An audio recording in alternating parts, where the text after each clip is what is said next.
The husband of 30-year-old Alana Vaughn is grief-stricken.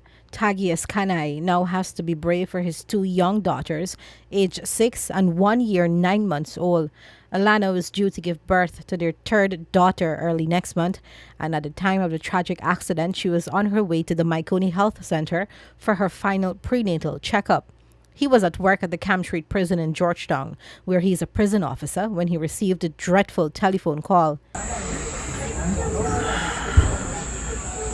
I was at work. One of my close friends called me and asked me if I heard anything.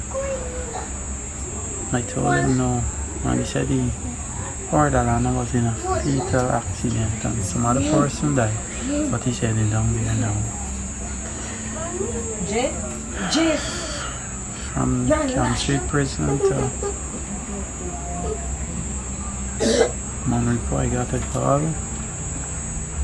and the person did not have to say anything. By the screams in the background, I know my wife had gone. Kanai was lost for words as he described his wife. Loving, intelligent,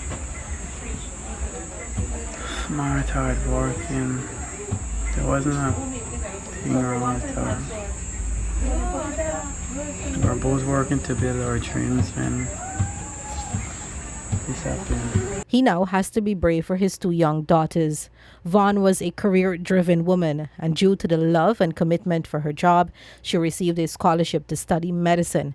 At the time of her demise, she was a second-year student at the University of Guyana. She died when the minibus she was traveling in suffered a blowout and crashed head-on into a truck at around 11 hours 30 on Wednesday. Meanwhile, 64-year-old Ewart Reynolds of Calcutta, Mahaicony, was employed as a debt collector with Courts Guyana in Georgetown. And at the time of the horrific accident, he was on his way to work after collecting a substantial amount of money from customers. That money and Reynolds' personal cash, however, cannot be found as his family mourns his death. His wife of 40 years, Robina Reynolds, told the newsroom that Wednesday was his last working day at the Georgetown location of Courts, as he received a transfer to the Mahaicony branch so that he can be closer to home. He leaves to mourn his wife and 5 children. 63-year-old Wally Seeley had moments before exited the minibus before it killed her son, 33-year-old Keon Seeley. Seeley told the newsroom that she exited the minibus at the junction of Farm Mahaicony. Her son, who was a nurse at the Mahaicony hospital, boarded the same minibus further up the village as he was heading to Georgetown.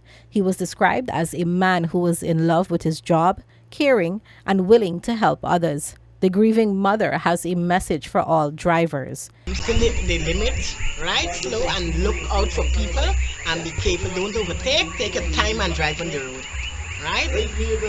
Right, because people, most time it's caused that an accident is speeding. So let them take their time and look for careful over the driving, and because if they do that, they will save lives. The bus driver, who also died, 48-year-old Sichan Lal Chandilal, commenced driving the Route 50 minibus BRR 5478 only a month ago, but has been a minibus driver for approximately a year. He died instantly and was trapped in the vehicle after he crashed head-on into a beverage-laden truck, GPP 9433. Police said that Chandilal, a father of 2, ages 3 and 6, was speeding along the road when he suffered a blowout of the left side rear wheel. As a result, he lost control and collided with the front portion of the lorry, which was proceeding east along the northern side of the road. At his Bat Settlement Berbice home, his children and relatives are in shock. One of his sisters, Nadira Chandilal, said he is the third brother to have died. She lost a brother in December 2017 and another in December 2018. The critically injured passengers have been identified as 46-year-old Cecile Gordon of Farm Mahaicony, 60-year-old David Jacobs, and his daughter, 15-year-old Angela Jacobs, who had her left arm amputated. The driver of the truck, 46-year-old Charlene Wills of Mahaicony, also suffered severe injuries. They are all hospitalized at the Georgetown Public Hospital.